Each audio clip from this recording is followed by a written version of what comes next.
เห็ดคอกก้มหมกม่วงแล้วเลยพี่น้องเลยเห็ดไม้ไว้ให้มันเป็นขอบเขตของกกไผ่กกมันต้นไผ่ต้นมันพี่น้องเลย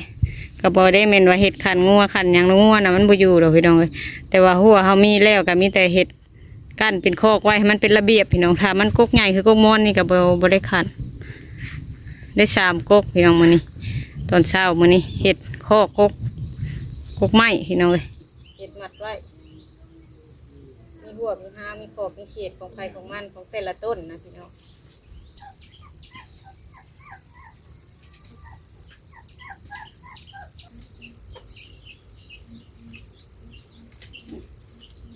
เช้ามื้อนี้พี่น้องได้สามคอกโดยกราบสวัสดีเด้อพ่อแม่พี่น้องฝั่งลาวสวัสดีเด้อพี่น้องทางฝั่งไทยตอนเช้าพี่น้องทะเลน้อยเห็ดเวียกอยู่เฮือนก่อนมื้อนี้ว่าสิไม่เห็ดอันหัวกกไม้พี่น้องเพราะว่าไม้มันเลือจากกันที่ทะเลน้อยเห็ดโค้งตูบนี่แหละอันที่จริงก็เฮามีหัวกำแพงอยู่แต่ว่าสิเห็ดไว้อ้อมมันไว้เพื่ออันให้มันงามอะไรพี่น้องแล้วก็กันได้ระดับ กันงัวได้ระดับหนึ่งพี่น้องเห็ดบ่ให้มันเพื่อยเห็ดบ่ให้มันเอ็ดไปข้างนั่นข้างนี้อะไรพี่น้องพอดีว่าสิมาเห็ดอันข้อกกมักม่วงแน่แล้วก็กกมักสีดาแน่แล้วก็เห็ดคอยยับไปกกมักมีกกมักม่วงทั้งในมักสีดาทั้งนั้นก็มีเพราะว่ามันเมบุญทวีนะคุณซื้อแล้วก็ให้ปันกันหาขบาพมีก็ไม่จ่อยนะไปซื้อแล้วก็มาปันแซลมน้อยน้ำพี่น้องก็เลยเด็กก็มักม่วงกำลังป่งใบป่งอันนั้นมันก็เนี่ยมันติดเลยเนาะพี่น้องช่วงฝนตกมันก็งามอยู่พี่น้องเลยก็มักสีดาเนี่ยแล้วก็ว่าสิไปเอาพุ่นมาใส่อยู่พี่น้องเลยแล้วก็ย่างทางในพุ่นเอาไว้ตัดหญ้าเลยแซลมน้อยก็เห็ดชวนเห็ดโคกแบบนี้เลยพี่น้องเลยเห็ดไว้แบบนี้คือการเบิดเห็ดอันห่างๆไว้ซื่อไว้ซื่อพี่น้องพอมันมีขอบเขตของมันเองอะไรพี่น้องเลยไปพี่น้องไปจังใดก็ไปเบิ่งไปส้มน้ำกันก็หมกมี่กำลังเริ่มใหญ่เลยพี่น้องเลยแต่ก่อนบ่ทันมีกำแพงนี่กาแต่งัวกินหญ้าก็เกิดอยู่เป็นหญ้าน้อยๆอันนี้พี่น้องนี่หญ้าน้อยๆนี่ใช้เล็บน้อยก็เริ่มครัวหญ้ามาตั้งแต่ผู้แต่บ่ทันมีอันแถวนี่พี่น้องตั้งแต่เห็ดตูบมานี่กะว่ามุ่งมื้ออื่นพอไอเที่ยวเพิ่นอันไปเวียกเพิ่นยุดงานมื้ออื่นแต่ว่าตอนคาบแรงๆจังสีหากันมุ่งเพิ่นนอนพักผ่อนก่อนผัวมาตอนเช้าแล้วก็กลางเว้นเบิดมื้อน่ะพักแล้วก็เท่าตอนแรงกลางคืนจังบ่ได้ไปมื้อแรงวันพฤหัสน่ะบ่ได้ไปเพิ่นพักพี่น้องเอ้ยก็เลยว่าถ้าเมียนบัดเดียวโตขี้เหงื่อขี้ยุแถวนี้ไม้ที่เหลือเห็ดตูบอันนี้พี่น้องใส่ลำน้อยสิเอามาเห็ดอันนี้กุมักม่วงตัวนี้พี่น้องตัวนี้มันกกมากอันสีดา2 กกอันนี้กกม่อนก็มักสีดากะสิประมาณใหญ่ขึ้นมากกระซ้ำกันเลยความใหญ่กว้างออกของมันกะกมักม่วงก็ได้ถ้าก็คอยแปลงให้มันงามให้มันเลี้ยนมาแต่หั่นเลยพี่น้องตั้งแต่ก็มักสีดากกนั่นมากกใหม่สิเลี้ยนมาถึง4เลย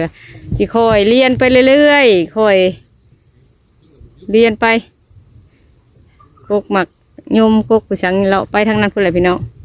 แล้วเริ่มน้อยก็เริ่มคั่วหญ้าเลยพี่น้องเอ้ยเพราะว่าจังหน่อยก็วิดผลอะไรพี่น้องคั่วเอาทางนี้ไปทางนั้นนะสิตัดเอาเงานี่ก็ตัดเอาน้ำ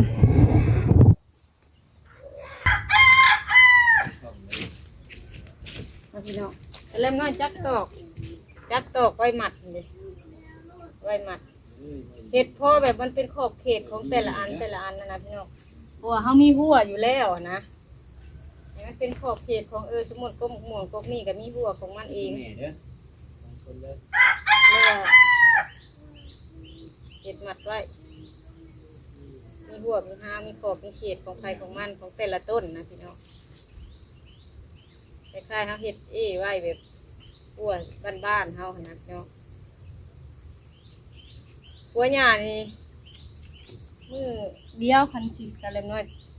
เพื่อนตัวกันตาเดียวกันแล้วอันนี้มันหญ้าบ่ใหญ่หญ้าที่มันปูไปน้ำขี้ดินหญ้าเป็นดอกอ่อนๆเป็นพวกหญ้า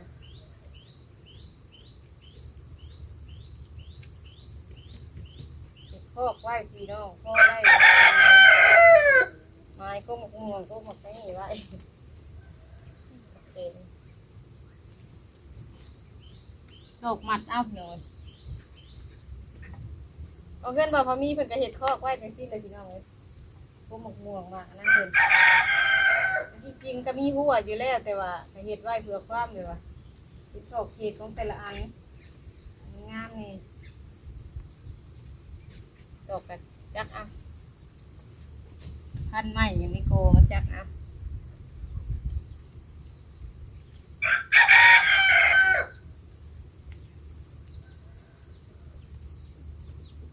ดอกเขาจักเอาเองกระทุ่นอยู่เลยพี่น้องกุ้มเป็นปี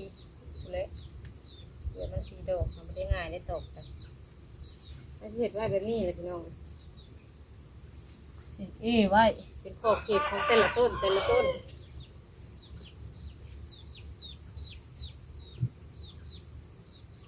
ก็หมกม่วงต้องก๊กพี่น้องเทียนทวีเป็นให้พากันปั่นกันมาปลูกพี่น้อง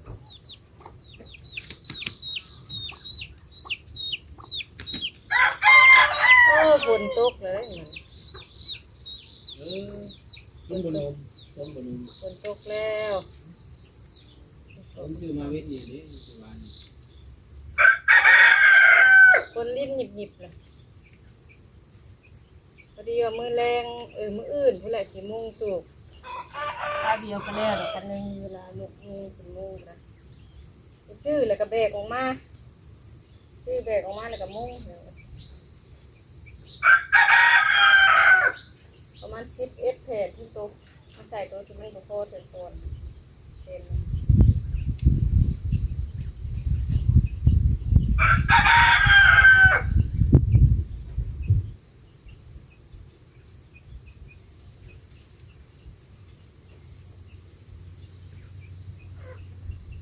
ต้องพอเลยจะพอครบตัวดีขึ้นแห้งโคตร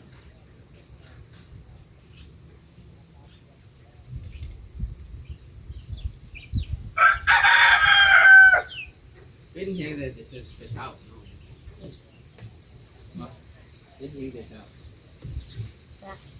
นั่นก็ไม่ก็ได้บริพิตกันได้แรกว่าอยากกินเจียวอยากกินเจียวปลาดุกมันอยากกินกระปูว่าลืมบอกแล้วว่ามีกระปูในกระถางนั่นเองมีกุ้งกระปูเนี่ยนะบ่ถือเอาหายว่ากินแล้วก็กินแล้วเราตีเอาหายว่าเขาซื้อกุ้งน้ำเพิ่นแล้วเพิ่นแล้วกระปูให้ร้านเพิ่นมักกินกระปูเขาผัดกินกุ้งมันชาเล็กน้อยว่าดิไปในบ้านบุไปบ้านผู้ตักแทบกระปูให้ยังก็อยากยังเอาไปในบ้านบุไปยังไงเป็นในคุณลูกเอ้ยร้อยเดียวหักมาแต่เรียก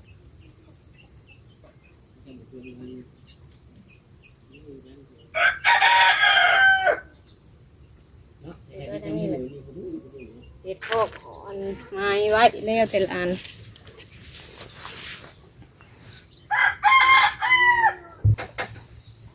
นี่พี่น้องถ้าเขาเห็ดแล้วก็สิประมาณนี้แล้วก็คั่วหญ้าออกแต่ละโคกนะพี่น้องกะบ่แม่นว่าหัวกันงัวดอกพี่น้องหัวเห็ดเพราะมันมีขอบเขตของแต่ละโคกอะไรพี่น้องขอบเขตของแต่ละโคกก็คือว่าเป็นระเบียบเพียบห้อยขึ้นกว่าเก่านะพี่น้องทางนั้นก็สิเห็ดไปทางนั้นบัดนี้อันที่จริงหญ้ายุ่งกับครัวแล้วเบิดเลยพี่น้องแต่บ่ได้กวาดซื่อๆบ่ได้กวาดออกพอดีว่าแล้วก็มะม่วงนั่นแหละพี่น้องแล้วก็มักสีดา2 พวกนี้เริ่มจะออกดอกไปได้พี่น้องเลยสีดาเนี่ยมักสีดาครับตอนกิ่งนะพี่น้องสีดาตอนกิ่งมันไวนี่ติดแล้วแต่มันผ่าแต่ปุ่งงาปุ่งใบออกใหญ่ออกเลยพี่น้องก็เผาเห็ดให้มันมีขอบเขตแต่ละอันแต่ละพวกเลือกกินหลาย มันชื่อไหน เฝ้า มัน อ เข้า ย่าง หยาบ เดียว ตา คนตกหยิบเมื่อกี้นี่พี่น้องโอ้ตอกกระสันโทษน้ำหนัก2 อันเกี่ยว2 หอบแล้วบ่ได้2 เส้นนะ ลองมาอยู่ได้หรือจับขึ้นไหม คนก็ตก เพื่อนเบิ้ลลงมามะมาขึ้นได้หนุ่ม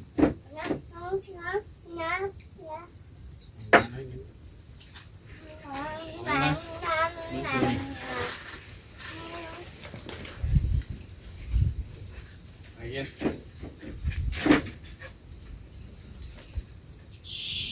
อยากกินข้าวเปียก น่ะ เนี่ยมันคือได้ใหญ่ เขาแซ่บนี่มันแซ่บมาฉีด พอดีว่าไม้มันเหลือพี่น้องเหลือจากเห็ดตูกก็เลยมาเห็ดพอกไม้ มองให้กันเนี่ย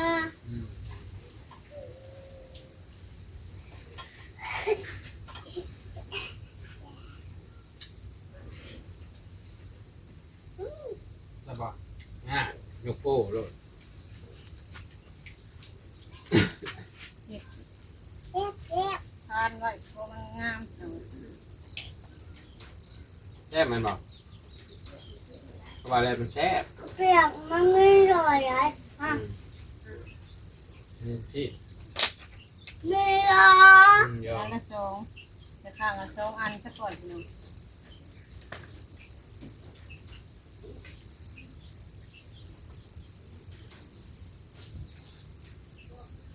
มังหมาเด้อ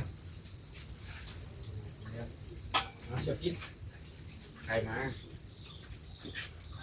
ขึ้นนี่ก็ซอยกอยจนค่ำตอนแรงเลยซอยจนค่ำ7 โมงปลายตอนแรง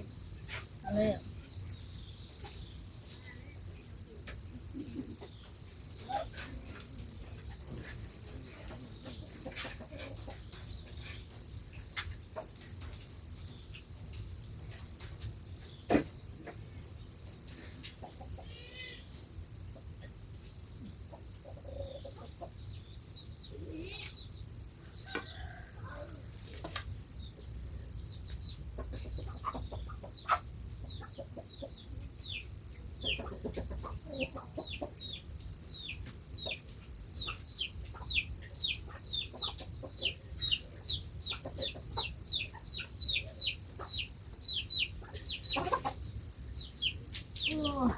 พอกมักสีดาน้อยพอกไว้กินข้าวกับหยังเทียว ฮะ กินกับหยัง กับข้าวเปียกเอ๊ะ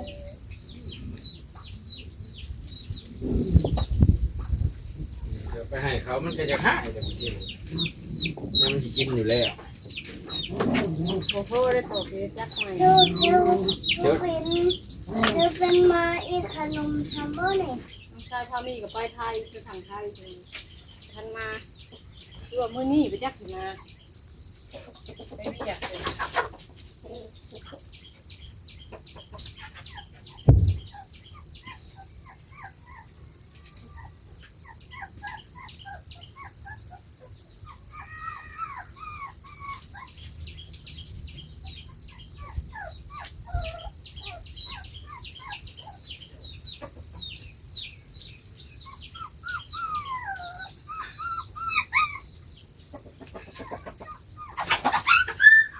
อ้าวไก่บะทอดมาหน่อย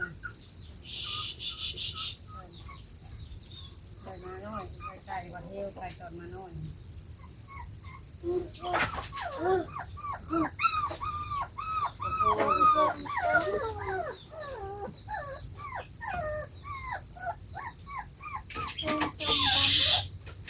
ไอ้ลูก จุด กินได้ไหม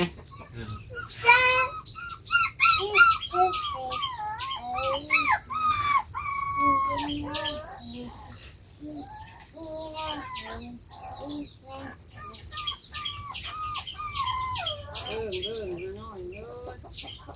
มาหน่อยได้ลูกพี่น้อง3 โตมาหัวสาวออกหน่ายจักจะคุ้มให้มาได้ลูก เสียงไม่แต่เสียงหน่อย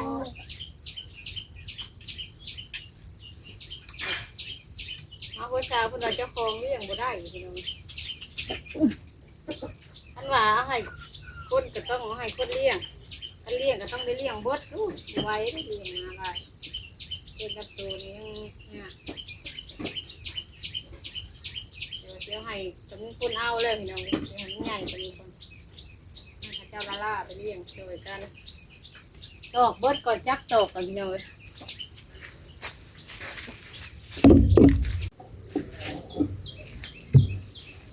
มัดอีก5 มื้อเลย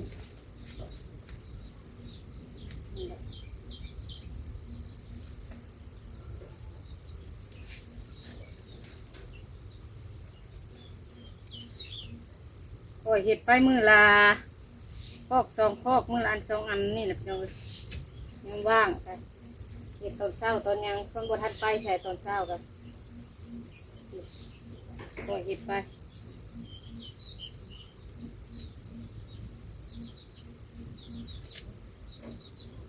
มือหน้าก็ยับไปทางนั้นพุ่นแหละ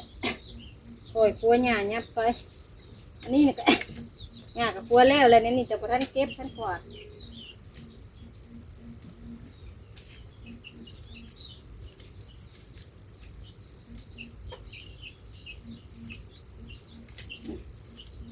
เช้ามื้อนี้พี่น้องได้3 คอกไม้กับบงามปานใดไม้เล็กไม้น้อยไม้ขดไม้หยังตัวมันเหลือเห็ดตูบนี่ก็เลยเอามาเห็ดใส่กินมาหน่อย ได้1 คอก2 คอก3 คอกถึงกุ้งมะม่วงตัวกกอันนี้มันใหญ่แล้วก็บ่เห็ดตัวนี้ตัวมะม่วงใหญ่เด้อพี่น้องเอ้ยช่วงฝนนะนี่บ่เป็นหมากปานใด หมังมันใหญ่แล้ว เห็นของเพิ่นในทางเข้ามาตัวทางโค้งอ่ะประมาณ3-4 กกนี่เลย แล้ว ว่ามันซุกนั้นดำทุ่มอยู่พี่น้องเอ้ยผู้ใดไกลไปไกลมากกับปิดกินมันไก่ตัวเขาหันนะตัวมันออกทางนะแซ่บพี่น้องเลยมันซุกอันนี้กับปีหน้านี่น้ำแรงนี่จะเป็นหมากลายมันเป็นช่วงพี่น้องคือของเขา เป็นหนังลายคือเขาน่ะบอก แม่นคือของเขากับช่วงยามฝนนี่ผัดโบเป็นหมากอะไรหมกมนพี่น้องมันจะเป็นช่วงฝนตกนะช่วงหนึ่งหลายในทางออกช่วงนี้โบเป็นเป็นไง ทั้งอง นะ ไปในบ้านนะบ นี่ อก อยู่พี่น้องเลยเห็ดไว้ให้มันงาม ทั้งองไปในบ้านนะบอก แม่แต่ถ้าคอยเห็ดไปทางนั้นยังก็หมักมี่หลังนะพี่น้องก็หมักมี่แล้วก็หมักโน้มมันใหญ่แล้วก็บริ นี่ให้เลย เห็ดแต่ตัวพวกน้อยพวกใหม่เนี่ยพี่น้อง นี่ให้เลย ไว้พอมันงามให้มันเลียน นี่ มัน ให้ หัว แล้ เราเนี่ยว ว โดยนี่ให้ก็กระดาษพุ่นแหละเห็ดตูบแล้วพุ่นแหละจังซีมันแดดจังหน่อยก็ตัดหญ้าให้มันงามแล้วกันเห็ดทางนั้นตัวมาปลูกตื่นเทละกกระไดน้ำพี่น้องเลยเอาจังใดคลิปนี้เทเลมน้อยกับสิโคจบคลิปกันเด้อพี่น้องขอบคุณหลายๆทุกท่านที่ให้กำลังใจพี่น้องเด้อสำหรับคลิปนี้เพื่อนแต่เช้าพี่น้องเลยจังใดคลิปนี้ก็ขอลาเลยพี่น้องเด้อเอาคำว่าสบายดีเด้อพี่น้องเด้อ